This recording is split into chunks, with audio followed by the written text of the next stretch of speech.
La fotosíntesis. La fotosíntesis es el proceso por el cual los seres vivos, como plantas, algas o algunas bacterias, asimilan luz solar para transformarla en energía química.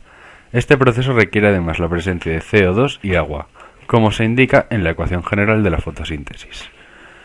La fotosíntesis tiene lugar en unos orgánulos llamados cloroplastos, exceptuando algunas bacterias. Los cloroplastos se hallan principalmente en las células de las hojas. Los cloroplastos tienen en su interior un líquido, el estroma, y una especie de sacos, los llamados tilacoides. En la fotosíntesis se distinguen dos partes, la fase lumínica y la fase oscura. En la fase lumínica se transforma la energía de la luz en energía electroquímica gracias a los fotosistemas, situados en las membranas tilacoidales. Los fotosistemas captan fotones que emplean para dar energía a uno de sus electrones. Este electrón, que es aportado por el agua, posee una alta energía y en una cadena de transporte de electrones, en la que irá perdiendo energía, pero creará un gradiente electroquímico de protones que la ATP sintasa empleará para obtener ATP. Este proceso se conoce como fotofosforilación y existen dos tipos, cíclica y no cíclica. En la primera, el aceptor final de electrones es el propio fotosistema, y en la segunda es el oxígeno.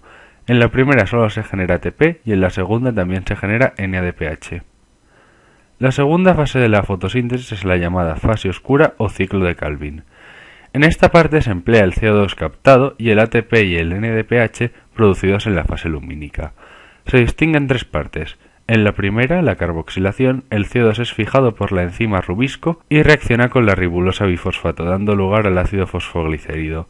En la segunda, este CO2 es reducido por la acción del ATP y el NADPH, dando lugar al gliceraldehído 3-fosfato. Una parte de ese gliceraldehído dará lugar a compuestos orgánicos como la glucosa, mientras que otra parte se empleará para regenerar la ribulosa 1,5-bifosfato. Las plantas que captan CO2 solo mediante el ciclo de Calvin se denominan C3, pero existen otros métodos de fijación del CO2. Plantas C4 presentan la llamada anatomía de Kranz, en la que existen células clorofílicas rodeando los haces vasculares. El CO2 llega a esas células gracias al llamado ciclo de Hatch-Slack. De esta forma llevan a cabo la fotosíntesis sin presencia de oxígeno que dificulta el ciclo de Calvin. Plantas CAM. Estas plantas cierran sus estromas durante el día, lo que evita que pierdan agua. Por eso llevan a cabo la fase lumínica durante el día y la fase oscura durante la noche. Aparte de eso, existe una serie de factores que regulan la fotosíntesis. La luz, que es necesaria, pero una cantidad excesiva de luz puede secar la planta. La temperatura. Existe una temperatura óptima para la fotosíntesis.